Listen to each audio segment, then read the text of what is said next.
Wabarakatuh. Hari ini hari Rabu bulan 8.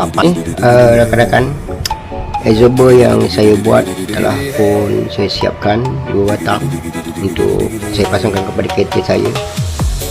Ini dibuat bagi hadapan, ada minyak, tidak ada apa, cuma saya tahu dekat dia punya push tadi tu minyak grease macam tu. So banyak